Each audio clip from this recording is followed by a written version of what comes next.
नमस्कार साथियों। आज का दिन हमारे पार्टी के लिए कहीं खुशी कहीं गम का दिन रहा है।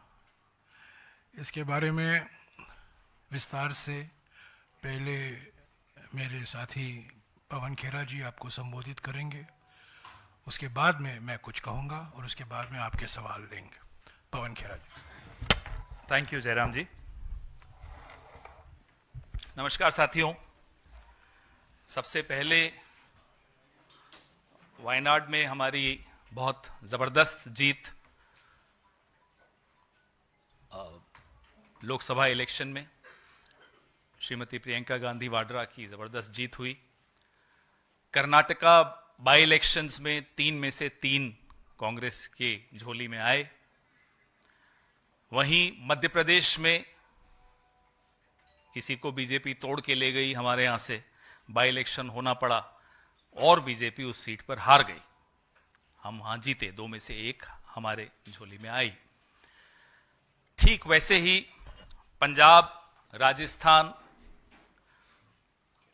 केरला में हम बाई इलेक्शंस में, अभी काउंटिंग कई जगह खत्म नहीं हुई है तो मैं आपको पूरे आंकड़े नहीं दे रहा, लेकिन इस तरह से हमारी झोली में 1 सीट, कहीं 2 सीट ऐसे आई। झारखंड में जहां एक प्रयोगशाला बनाने की कोशिश आरएसएस और भारतीय जनता पार्टी ने आदिवासी इलाकों में की, हेमंता बिस्वा शर्मा उनके पोस्टर बॉय बने। पोस्टर बॉय ने वहां कोई कसर नहीं छोड़ी।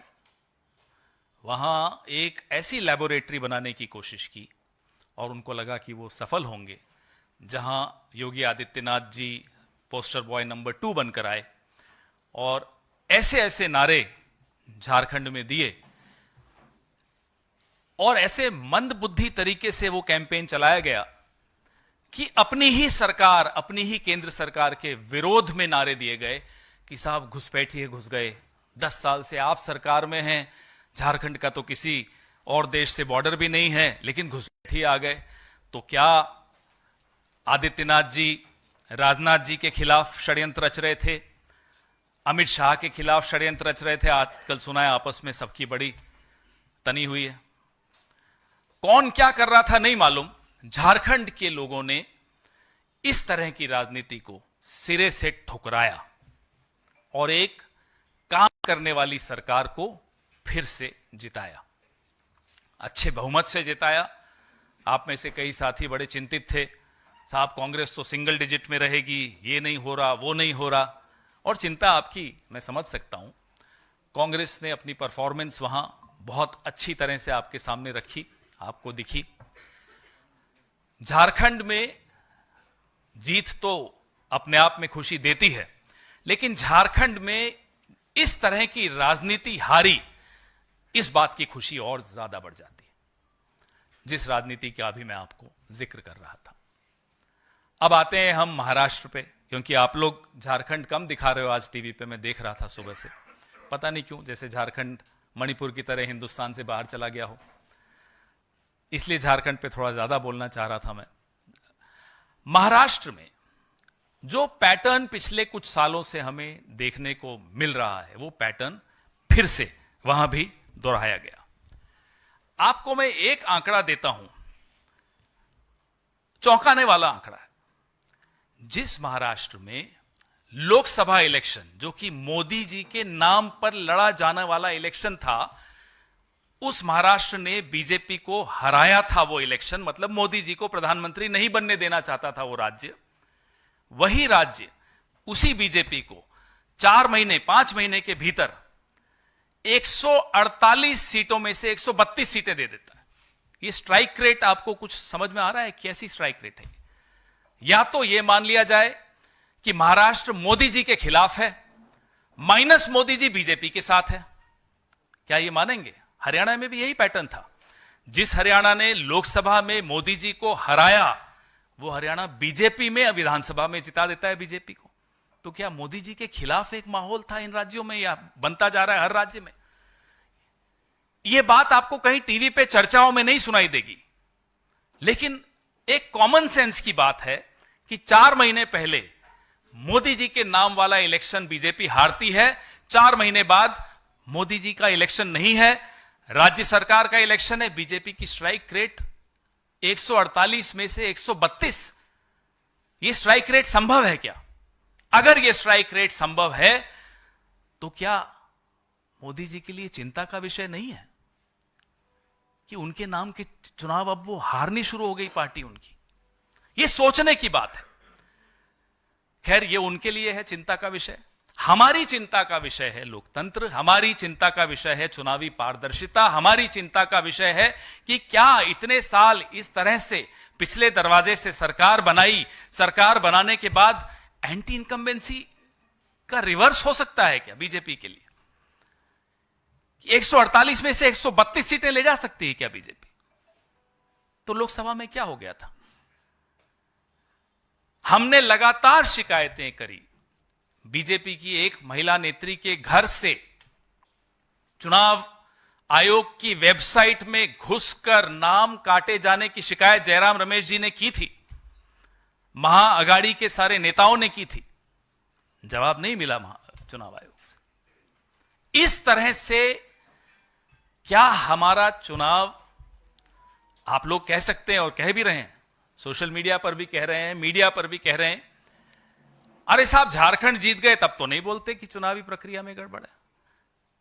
साहब, झारखंड, जम्मू कश्मीर, बाई इलेक्शंस, जो असेंबलीज जिनके मैंने नाम लिए, उनको जिताकर वहां लेवल प्लेइंग फील्ड देकर हमें जीतने दिया जाए, ये इस उम्मीद के साथ कि उसके बाद हमारा मुंह महाराष्ट्र में बंद हो जाएगा। माफ कीजिएगा, मुंह बंद नहीं होगा। जहां भारतीय जनता पार्टी को भारी लाभ लेना होता है वो सारे दांव पेच वहीं खेले जाते हैं, बाकी जगह लेवल प्लेइंग फील्ड चलने दी जाए। जहां लेवल प्लेइंग फील्ड होती है वहां के नतीजे आपके सामने हैं।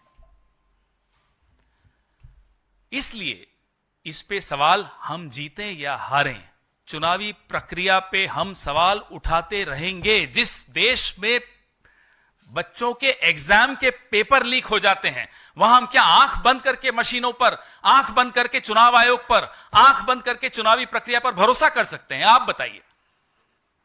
एक पेपर एक राज्य में हमें बता दीजिए पिछले 10 साल में जो लीक नहीं हुआ हो। इसलिए जब हम बार बार चुनावी प्रक्रिया की बातें करते हैं, चुनाव ईवीएम्स की पारदर्शिता की बात करते हैं, 99% बैटरीज की बात करते हैं, तो चुनावी प्रक्रिया को और पारदर्शी और लोकतंत्र को और मजबूत बनाने के लिए यह बात करते हैं। आप झारखंड का नतीजा दिखा दिखाकर हमारा मुंह नहीं बंद कर सकते। हम नहीं चुप होंगे, हम बोलेंगे। और चुनाव आयोग से हम बार बार बोलेंगे। आज तक शेरो शायरी के अलावा हमें कुछ सब्सटैंटिव जवाब नहीं मिलता, जो हमने ऐसे मुद्दे उठाए हैं, जैसे कि अभी मैंने आपको उदाहरण दिया पुणे वाला। लिस्ट दी गई कॉन्स्टिट्यूएंसीज की कि यहां यहां रेड और ग्रीन मार्किंग हो रही है। बीजेपी के नेता रेड मार्किंग मतलब इन नामों को हटा दिया जाए वोटर्स लिस्ट से। हमने लिस्ट दी, उसका जवाब नहीं आया। 99% बैटरीज के बारे में आज तक जवाब नहीं दिया। शेरो शायरी जरूर आई, वो भी बड़ी वाहियात प्रकार की शेरो शायरी थी, उसमें भी कोई मनोरंजन नहीं था। तो इस तरह से अगर चुनाव होंगे और बड़ी शातिर तरीके से हमारा मुंह बंद कर दिया जाए, हम लगातार, हरियाणा में भी हमने ये आवाज उठाई कि हमने ही नहीं, सिविल सोसाइटी, एनजीओज ने उठाई कि ये वोट शेयर कैसे बढ़ गया, वोटिंग परसेंटेज कैसे बढ़ गई। 1 घंटे, 2 घंटे, 3 घंटे, 12 घंटे में बढ़ता चला जा रहा है। चुनाव खत्म होने के बाद ये कैसे हो रहा है? जवाब नहीं आता। आज से 5 साल पहले कभी आपके पास ये मुद्दा भी सामने आया था कि ये परसेंटेज कैसे बढ़ रहा है चुनाव खत्म होने के बाद? रोज हर चुनाव के बाद और काउंटिंग से पहले कहीं ना कहीं आपके ही चैनल्स पे, सोशल मीडिया हैंडल्स पे ये खबरें चलाई जाती हैं, दिखती हैं, वीडियोस दिखाई देते हैं कि बीजेपी के नेता की गाड़ी में ईवीएम मशीन मिली कल नागपुर में, कल रात को, परसों। कोई जवाब नहीं। क्या चुप्पी से चुनाव आयोग, अपने आप को रात की नींद कैसे आती होगी इन लोग? चुप रहना कोई उत्तर होता है क्या? इसलिए इस देश की सबसे पुरानी पार्टी, इस देश की सबसे बड़ी पार्टी, इस देश में 54 साल 7 महीने शासन में रहने वाली पार्टी की हैसियत से और प्रमुख विपक्षी दल की हैसियत से हम अपनी ये जिम्मेदारी समझते हैं कि इस तरह के सवाल जो कि भारतीय जनता पार्टी को बड़े परेशान करते हैं, हम उठाएंगे,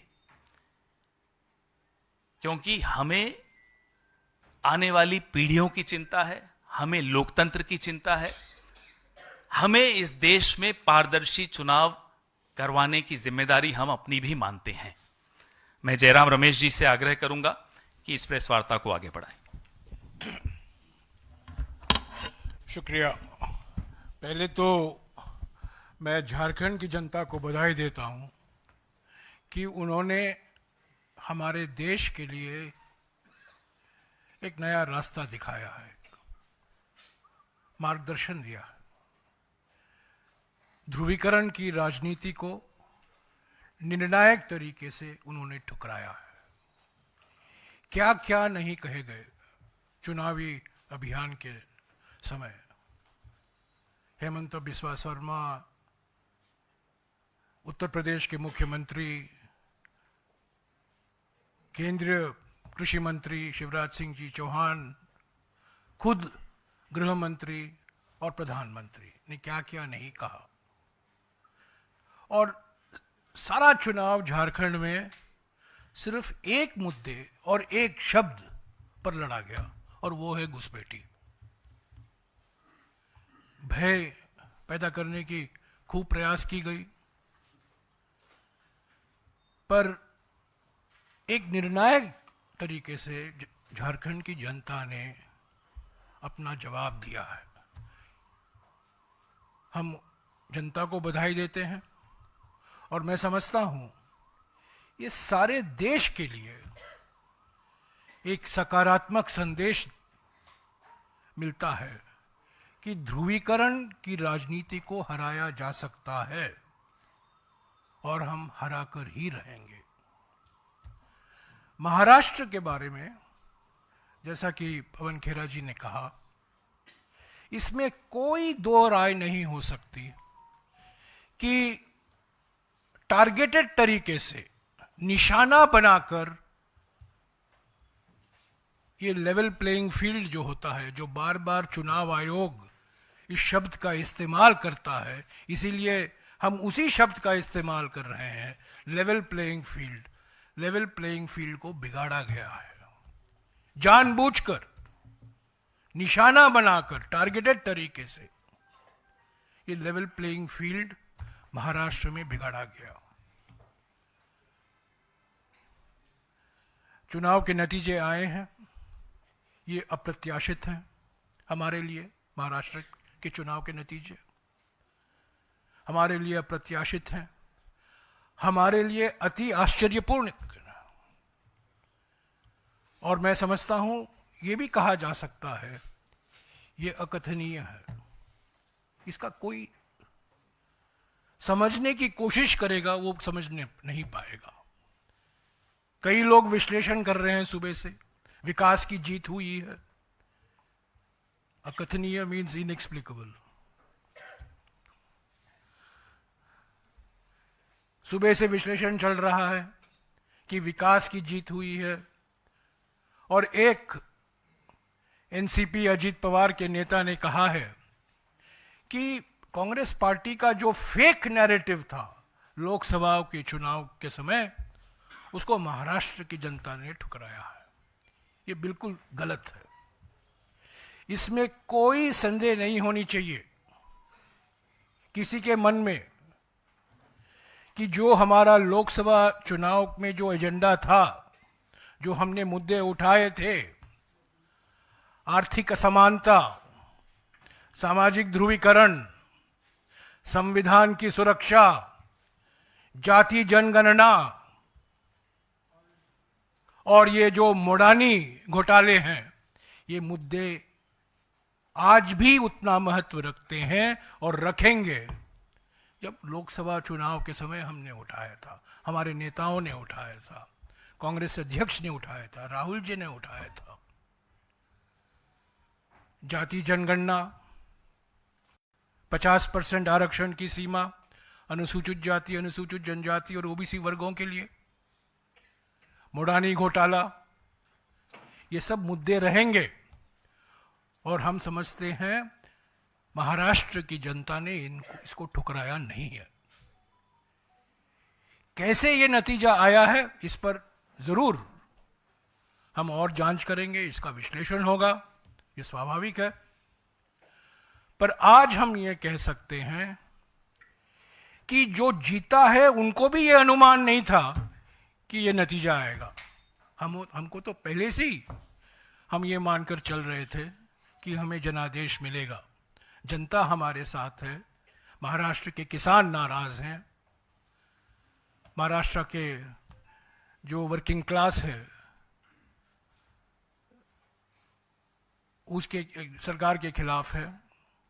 और एक माहौल जो था महाराष्ट्र में 4 महीने पहले, 5 महीने पहले, वो आज भी वही माहौल है, ये हम मानकर चल रहे थे और सभी लोगों का ये मानना था। पर जो नतीजे आए हैं ये बिल्कुल इसके विपरीत हैं। पर इसका माने ये नहीं है कि हम हमारे एजेंडे से पीछे हटेंगे। जो हम मुद्दे उठाए थे महाराष्ट्र में चुनाव के वक्त, प्रचार के वक्त, हम संसद के अंदर, संसद के बाहर, महाराष्ट्र में जो हमारे नेता जीते हैं, हमारे जो कार्यकर्ता लगे हुए हैं चुनाव प्रचार में और वो पार्टी के लिए काम करते रहेंगे, इन्हीं मुद्दों के आधार पर संगठन को हम पुनर्जीवित करेंगे। धक्का मिला है, ये बिल्कुल जरूरी है, पर ये धक्का दिया गया है। कोई षड्यंत्र है कहीं भी हमें हराने का? तो साथियों, जैसा कि मैंने पहले कहा, आज हमारे लिए कहीं खुशी है, कहीं गम भी है, कहीं जीते हैं, कहीं हारे हैं। पर एक बात निश्चित है कि कांग्रेस पार्टी की एजेंडा में कोई परिवर्तन नहीं आने वाला है। जो सामाजिक मुद्दे हमने उठाए हैं हम उठाते रहेंगे, जो आर्थिक मुद्दे हम उठा रहे हैं हम उठाते रहेंगे। मोडानी का मसला रहेगा, जाति जनगणना की मांग हम करते रहेंगे, संविधान की सुरक्षा के बारे में जो कदम उठाने हैं हम उठाते रहेंगे, उसका जिक्र हम करते रहेंगे। पर पूरा विश्लेषण के बाद ही पता चलेगा कि ये जो अजीब सा नतीजा आया है महाराष्ट्र में, बिल्कुल अजीब, इसका और मैं कोई शब्द इस्तेमाल नहीं कर सकता हूं, बिल्कुल अजीब है, समझा ही नहीं जा सकता। हाँ, बहुत कुछ लोग कह रहे हैं इसलिए हमने जीता, इसके कारण हम जीते। अभी अभी मैंने देखा प्रधानमंत्री ने कहा है कि विकास की जीत है। तो ये सब मैं समझता हूं, ये इनको जो ज्ञान आई है चुनाव के नतीजे के बाद, ये भाषा नहीं थी चुनाव के नतीजे के पहले। तो ये एक टारगेटेड निशाना बनाकर ये नतीजा निकाला गया है। पर हमारा हौसला कमजोर नहीं हुआ है। हम हारे हैं जरूर, पर हार जीत होती रहती है। हम लड़ेंगे, लड़ते रहेंगे, जनता की मुद्दे उठाते रहेंगे। और संगठन में जो और मजबूती से हमें काम करना है, महाराष्ट्र में खास तौर से जो कदम उठाने हैं, मैं समझता हूं अगले कुछ दिनों में कांग्रेस अध्यक्ष और राज्य के जो नेता हैं उनके बीच में बातचीत होगी और जो कदम उठाने हैं उठाते रहेंगे। अगर आपके कुछ सवाल हैं तो अभी और। जयराम सर। हाँ जी, नहीं, एक मिनट जी, इस साइड से, क्योंकि आलोचना होती है कि हाँ, yes sir. Right wing, Sir, दक्षिण। yeah, sir. So my question is that there is an allegation, there is a statement that is coming in from the TMC saying that in every election, the TMC tries to block the BJP, and now at the national level, it is not Congress but the TMC that should in fact be appreciated and should be pushed forward to defeat BJP. How does the Congress sees this statement? We are discussing Jharkhand and Maharashtra. To the best of my knowledge, TMC is not a player in either of these two states.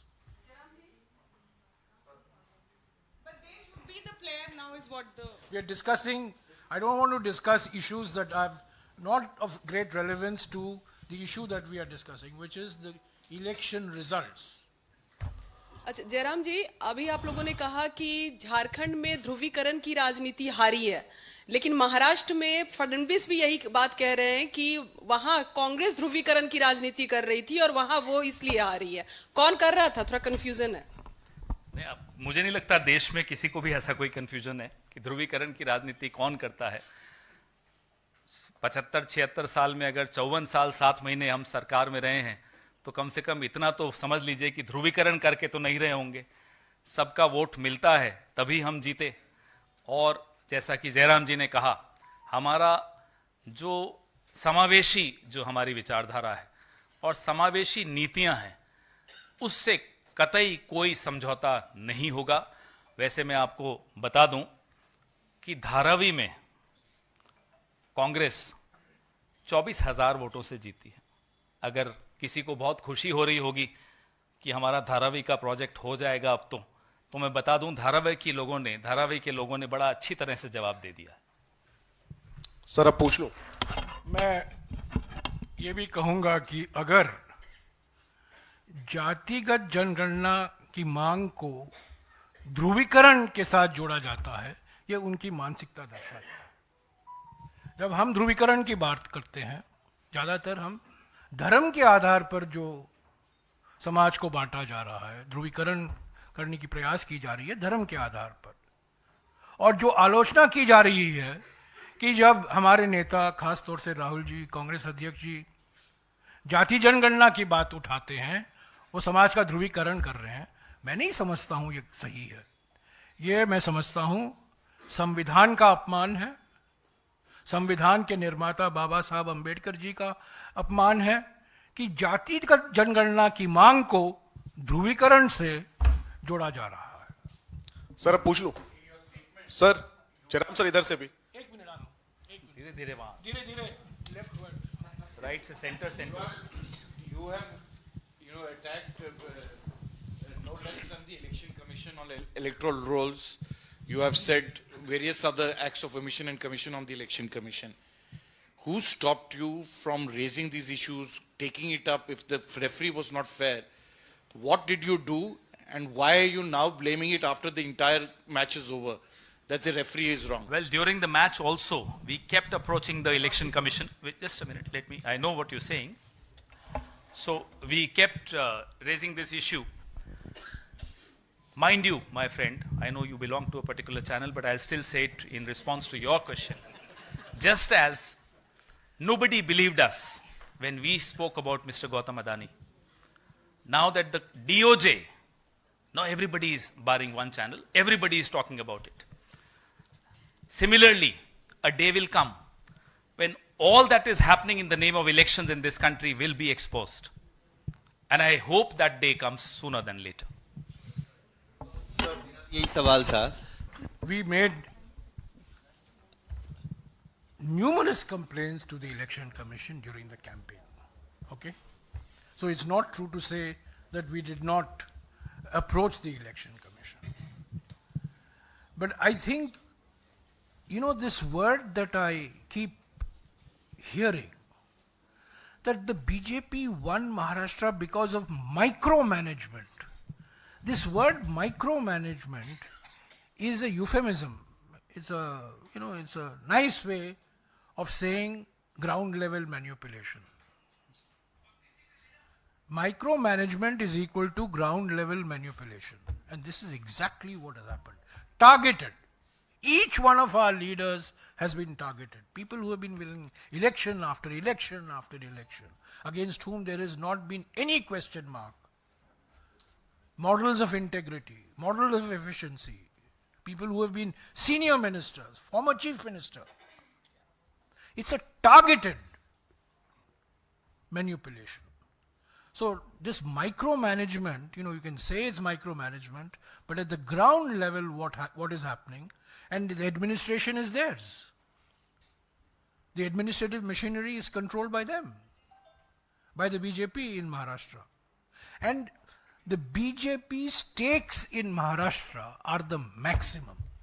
There is no state in India where the stakes of the BJP is as much as it is in Maharashtra. Not only the stake of the BJP, but also the stake of the BJP and the PM's favorite business group. कहने का मतलब ये है, हिंदी में भी बता दूं, कि जो नगर सेठ हैं उनके भी सबसे ज्यादा इंटरेस्ट मुंबई में ही है। पवन जी, मेरा भी सवाल वही था कि ये पब्लिक मैंडेट नहीं, अगर मैनिपुलेटेड मैंडेट है महाराष्ट्र के संदर्भ में और ज्यूरी कॉम्प्रोमाइज्ड है, और इसको कुछ लोग थ्योरी ऑफ लिमिटेड डेमोक्रेसी भी कह रहे हैं, तो कब तक जो विपक्षी पार्टियां हैं चुनाव के परिणाम के बाद इसका विश्लेषण करेंगी? क्या वक्त आ गया है कि विपक्षी पार्टियां अक्रॉस द प्लेटफॉर्म ये तय करे कि अगर ये फ्लॉड सिस्टम है तो इसमें पार्टिसिपेट ही नहीं करना है? आपका सुझाव अच्छा है, चर्चा करेंगे इस सुझाव पर। सर जयराम सर इधर से मौका दे दीजिए।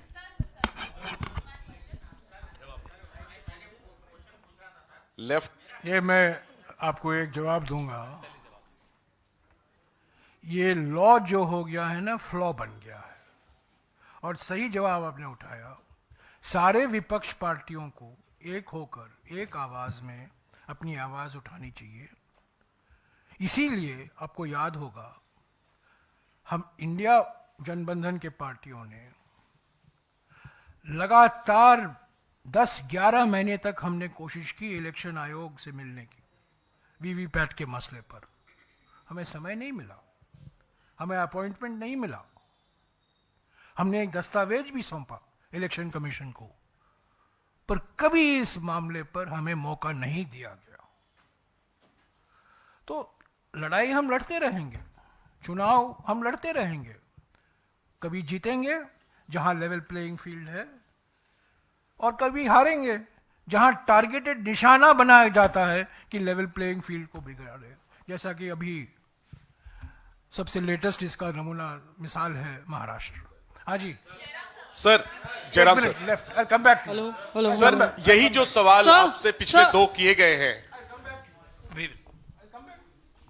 जी सर, शुक्रिया। सर यही जो सवाल आपसे पिछले दो किए गए हैं, आपने हरियाणा के नतीजों को तंत्र की जीत बताया था, आज महाराष्ट्र के नतीजों को षड्यंत्र बताया है। तो लोग ये जानना चाहते हैं कि आप लोग निर्णायक तौर पर इस षड्यंत्र, तथा कथित षड्यंत्र जो आप कह रहे हैं, इसके खिलाफ निर्णायक तौर पर आप लोग क्या करने वाले हैं? आपकी क्या रणनीति है, या सिर्फ ये एक रस्म है जो आप रिएक्शन देकर के हर बार हरियाणा के बाद छोड़ दिया, आज आप महाराष्ट्र के बाद छोड़ दे रहे हैं? और हमने देखा कि राहुल गांधी वायनाड में ज्यादा सभाएं कर रहे थे, जबकि वो एक उपचुनाव था और नतीजे भी लगभग स्पष्ट थे चुनाव का वोटिंग से पहले ही, लेकिन महाराष्ट्र पर उनका फोकस कम था। उन्होंने वायनाड में ज्यादा सभाएं की, महाराष्ट्र पर कम सभाएं की। इसका क्या स्पष्टीकरण है कांग्रेस के पास? क्या इसकी वजह से ये नहीं लगता कि खराब हैं? झारखंड में कम से कम 4 बार तो मुझे याद है कि राहुल जी की विजिट झारखंड में हुई थी। नहीं, मैं कर रहा हूं, महाराष्ट्र में भी लगातार उन्होंने चुनाव शुरू होने से पहले से शुरू किया। ऐसा नहीं है कि आप कह दें कि वहां गए यहां नहीं गए, ये मुझे लगता है एक गलत आकलन है। नंबर 1 जो आपका सवाल था कि हम मुद्दा ये चुनाव की पारदर्शिता का उठाते हैं और छोड़ देते हैं। हमारा जो तपस्या है, पहली तपस्या मीडिया से है। आप जिसको मास्टर स्ट्रोक की उपाधि देते हैं, उस पर थोड़ा सवालिया निशान भी लगाना शुरू कीजिए। जैसे जयराम जी कह रहे थे माइक्रो मैनेजमेंट, ये क्या मुद्दा है, ये क्या है माइक्रो मैनेजमेंट? इसको आप भी जरा थोड़ा, आप लोगों की भी इसमें सहायता चाहिए होगी हमें। मैं तो खुलकर आपसे ये मांग रहा हूं कि आपकी सहायता चाहिए होगी। लोकतंत्र को बचाने की जिम्मेदारी हमारी है, उतनी ही आपकी भी है। हम सब स्टेक होल्डर्स हैं उसमें।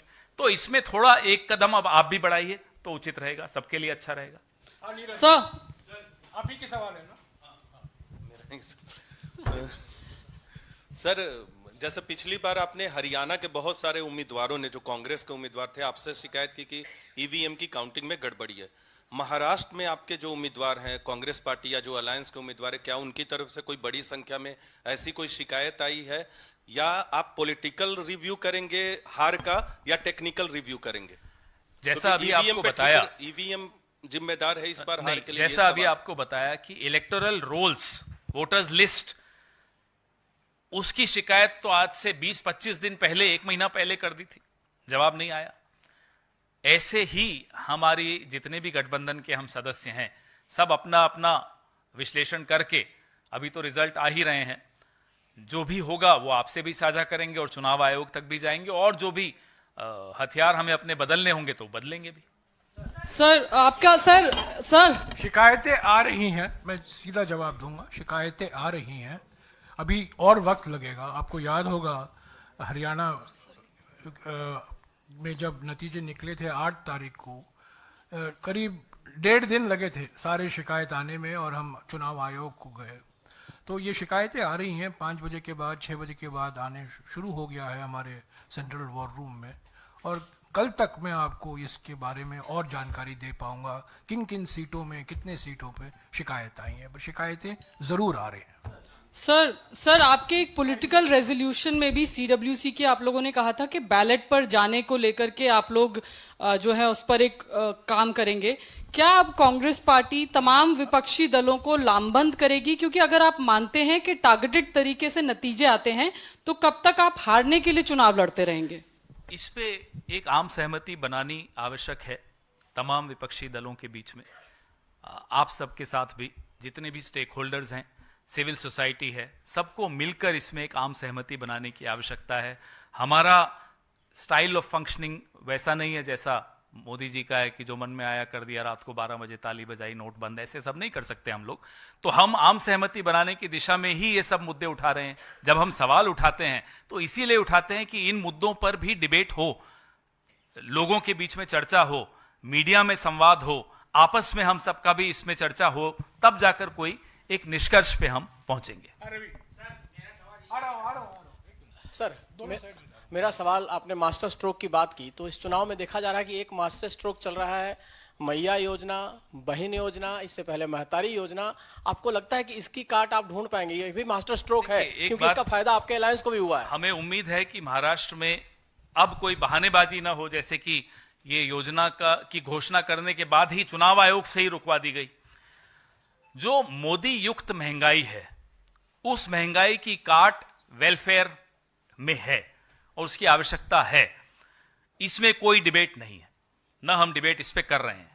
हम ये कह रहे हैं कि ये अस्वाभाविक है, अप्रत्याशित है कि 148 सीटों में से 132 सीटें उस पार्टी को मिल रही हैं जिसको 4 महीने पहले मोदी जी के नाम पे ठुकराया गया। जिस जनता ने, वही जनता उनको अब इतना ज्यादा दे रही है।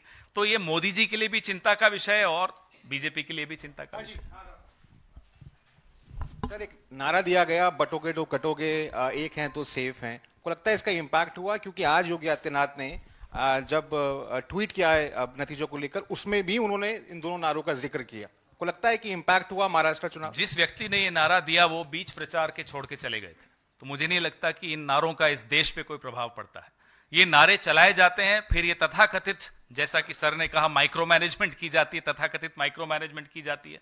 अगर ये नारा चलना होता तो झारखंड में भी चलता, जहां इन्होंने सबसे ज्यादा, आदित्यनाथ जी और हेमंत बिस्वा शर्मा जी ने इस तरह की बातें बहुत की थी। तो ये मैं नहीं मानता, और हम सबको इस देश की आत्मा पर भरोसा है कि इस देश की आत्मा इस तरह से बांटी नहीं जा सकती। ये वोट फॉर डेमोक्रेसी की रिपोर्ट आई थी, 79 सीट्स में घपला किया गया था वोट फॉर डेमोक्रेसी। फिर अभी हरियाणा और जम्मू कश्मीर के इलेक्शन पर भी उनकी रिपोर्ट आई। उसके बाद एडीआर की भी रिपोर्ट आई थी, लेकिन आपने एक फॉर्मल एक ब्रीफिंग की थी वोट फॉर डेमोक्रेसी की रिपोर्ट पर जब आई थी। उसके बाद आपने इसको सीरियसली लिया नहीं, अब आप उसका नतीजा भुगत रहे हैं, ऐसा लगता है सर। सवाल क्या? सवाल यही है कि वो रिपोर्ट को जो है आपने सीरियसली लिया नहीं। जो इलेक्शन कमीशन के बारे में जो कहा कि भाई ट्रांसपेरेंसी नहीं है, सब गड़बड़ जो किया है, वो जो सीटें हैं 79 सीट्स वगैरह का जो था मामला। नहीं तो आपकी ऑब्जर्वेशन है, इसमें सवाल अभी भी मेरी नहीं मिला। ऑब्जर्वेशन नहीं है, मैं ये कह रहा हूँ कि पार्टी की तरफ से जब आप आज ये अगर कर हम बार बार ये मुद्दा उठा रहे हैं, जी चुनाव के पहले भी उठा रहे हैं, लगातार चुनाव आयोग में भी जा रहे हैं, लगातार आपसे भी इस तरह की बातें चर्चाएं कर रहे हैं, तो इसीलिए कर रहे हैं कि इस पे एक आम सहमति बनाई जा सके, एक प्रेशर सरकार पर आ सके, चुनाव आयोग पर आ सके, सोता हुआ जमीर उनका जाग सके। Sir, some of your Maharashtra Congress leaders have also expressed a concern that. एक मिनट। जब मैंने कहा कि जो हम मुद्दे उठा रहे हैं हम उठाते रहेंगे, उसमें मैं मणिपुर भी जोड़ना चाहता हूं।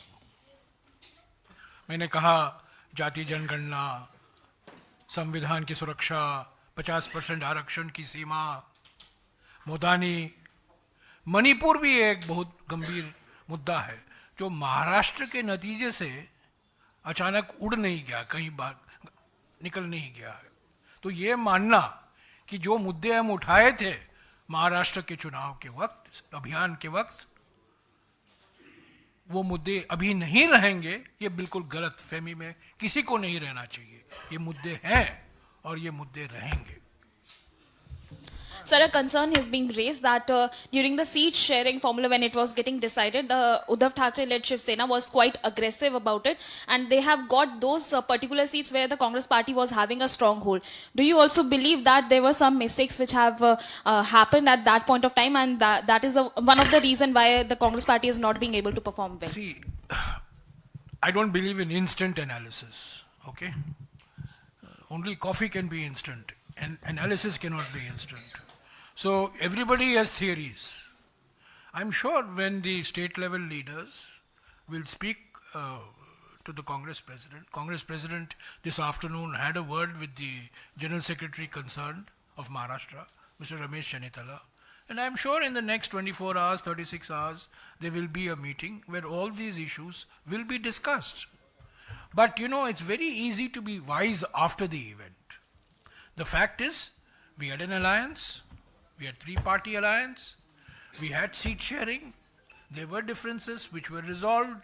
We fought unitedly. But we were up against a machine which was manipulating on the ground. We were up against a machine that had targeted, deliberately targeted, seat after seat after seat. I can tell you, I don't want to take any names, but total non-entities have won from the BJP. Total non-entities. But you, 1 minute, let me finish. Total non-entities have won. And senior Congress leaders, senior NCP leaders, senior Shiv Sena UBT leaders have been targeted. So I think this is targeted defeat. Target and defeat, and then call it micromanagement. Sir, It cannot be across the board that you can target just like that. There has to be, then that means that you should have gone to the Supreme Court against whatever. It is targeting, they have targeted every seat that the BJP is contesting.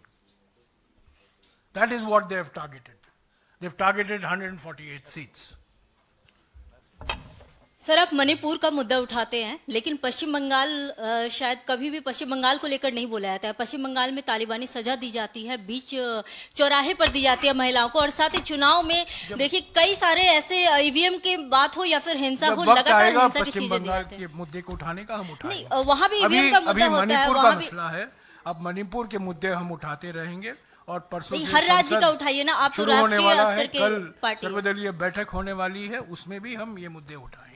Modani का मुद्दा उठाएंगे, मणिपुर का मुद्दा उठाएंगे, महंगाई का मुद्दा उठाएंगे, और हम उठाते रहेंगे, और जब पश्चिम बंगाल का वक्त आएगा हम उठाएंगे। जयराम सर, इस side sir, on your left. Sir, आप कांग्रेस का ऑफिशियली अब स्टैंड क्या है ईवीएम को लेके? क्योंकि आप हरियाणा के बाद भी ईवीएम में कोई फॉल्ट है आप अभी कहते हैं। दूसरी चीज ये, 2018 के प्लेनरी सेशन में आपके पॉलिटिकल रेजोल्यूशन में आपने ये बात कही कि बैलेट पेपर पर हमें वापस जाना चाहिए। तो अब क्या आप उस आपको लगता है सिद्धार्थ कि उस चीज के ऊपर आप दोबारा वापस आएंगे या आप इसी बात पे लगता है कि ईवीएम कोई भी राजनीतिक दल एक लोकतंत्र में बंद कमरे में बैठकर स्टैंड नहीं ले सकता, न लेना चाहिए। आम सहमति बनाकर निर्णय लिए जाते हैं। आम सहमति बनाने की प्रक्रिया ही होती है कि आपसे भी चर्चा करना, सिविल सोसाइटी से चर्चा करना, आपस में बाकी विपक्षी दलों से चर्चा करना, लगातार चुनाव आयोग का दरवाजा खटखटाकर देखना कि वो जाग भी रहे हैं, क्या वो सजग हैं जो हम मुद्दे उठा रहे हैं उन पर। उसके बाद जब वो दरवाजे नहीं खुलते तब लोगों के बीच में जाना। ये आसान सफर नहीं होता, ये संघर्ष आसान नहीं होता। इसमें ऐसा नहीं होता कि आज निर्णय ले लिया और कल लागू हो गया। इसमें समय लगता है और समय लगेगा। ये सिर्फ मशीन का मामला नहीं है, ये प्रक्रिया की मामला। प्रक्रिया में मैनिपुलेशन हो रहा है। Sir, this is Suchandrama from INS. एक सवाल। Not on West Bengal. No, not on West Bengal. 2 राज्यों में, एक में हार, एक में जीत। एक में ईवीएम ने जिता दिया तो दूसरे में हरा दिया। तो गठबंधन एक जगह जीत गई, दूसरी जगह क्यों हार गई? तो आपसी ये जो निजी सीट शेयरिंग को लेके प्रॉब्लम थी, ये अगर सुलझा लेती तो कांग्रेस ने हरियाणा से क्यों सीख नहीं ली? जवाब दिया पहले। मैंने अपने ओपनिंग रिमार्क्स में भी कहा कि यही आर्गुमेंट इस्तेमाल की जाती है भाजपा द्वारा। अरे आप झारखंड में जीत गए फिर भी बोल रहे हैं चुनावी प्रक्रिया पर। जी हां, फिर भी बोल रहे हैं। झारखंड में जीतने के बाद भी बोल रहे हैं। जहां लेवल प्लेइंग फील्ड हमें मिलती है वहां हम जीत के दिखाते हैं। जहां लेवल प्लेइंग फील्ड भाजपा को लगता है अगर दे दी तो उनका और उनके नगर सेठ का भारी नुकसान हो जाएगा, वहां वो लेवल प्लेइंग फील्ड नहीं देते, जैसा कि अभी महाराष्ट्र में आपको सामने दिख रहा है। उसके बाद मीडिया में ऐसी थ्योरीज डाली जाती हैं कि साहब उनमें ना आपस में समन्वय नहीं था, उनमें सीट शेयरिंग। आपको मालूम है, आप तो बंबई आई होंगी चुनाव में, मुंबई में आई होंगी, आपको पता है कि देवेंद्र फडणवीस के पोस्टर्स और होर्डिंग्स से अमित शाह गायब थे। पूछा आपने कि समन्वय क्यों नहीं था? आपस में पार्टी के भीतर समन्वय नहीं था। आप हमसे पूछ रहे हैं कि हमारे गठबंधन में समन्वय नहीं था। पवन, एक सवाल इधर है। एक repeatedly these questions okay sir, Jharkhand में जीत की आपको सबसे पहले तो बधाइयाँ। सरकार में अब आप लोग किस तरह का योगदान चाहेंगे जीएमएम के साथ, क्योंकि आप लोग ने भी 50 सीटों पे कॉन्टेस्ट किया था, मोर देन हाफ आप लोग जीते हैं। सो अब आप लोग का आगे की क्या रणनीति है झारखंड के लिए? सर, एक गठबंधन होता है और गठबंधन का एक धर्म होता है। गठबंधन के धर्म में जो भी दोनों पार्टी आपस में तय करती हैं, दो नहीं वहां और भी हैं हमारे गठबंधन के सदस्य, वही होगा। उसमें हम यहां बैठकर खुद ही सब कुछ बोल दें, गलत होगा। वो गठबंधन के धर्म के विपरीत होगा। Yeah, what I was asking, that repeatedly these questions are coming on what you're doing on EVMs, because we don't see a single dharna, pradarshan, protest, chakka jam by the Congress party, but we do hear you sitting on this platform and telling us what a raw deal you have had. So beyond that, no. And have the alliance parties of India Alliance ever discussed this issue of EVM? And where is the report of the Haryana defeat that we were told you never accepted the Haryana defeat? There is no review, no report, nothing that you could, we say that this is what happened. So, we are repeatedly being told things again and again without the... My question is that the party beyond a point has, except for mouthing certain platitudes, has not said anything. No, I said, why are you not doing dharna, pradarshan, etc.? So I'll respond to the first part of the question, and the second part, Mr. Jairam Ramesh will. Observations, no. So, in the long struggle for independence, nobody expected that by one Quit India movement we'll get independence. It was a series of various steps that were taken, various layers of Andolan that we had done as a party, as a movement. Any such challenge cannot be met by one dharna, one pradarshan, one press conference, one resolution, or one appeal to the election commission. It's a series of steps. We have to build a consensus amongst our own alliances. We have to create a consensus amongst the media first of all. How many stories, I can also turn around and ask you, how many stories have you all done investigating EVM? Some of you have done, independent journalists, I keep reading them. So these are efforts that need to be done together, jointly. We are all stakeholders in a democracy. We are not the only ones, you are not the only ones. All of us owe it to the democracy. Sir, my question is for Pawan Khera, sir. You have mentioned about the Adivasis and the Janjatis. So I, being from a Nagaland, a tribal girl,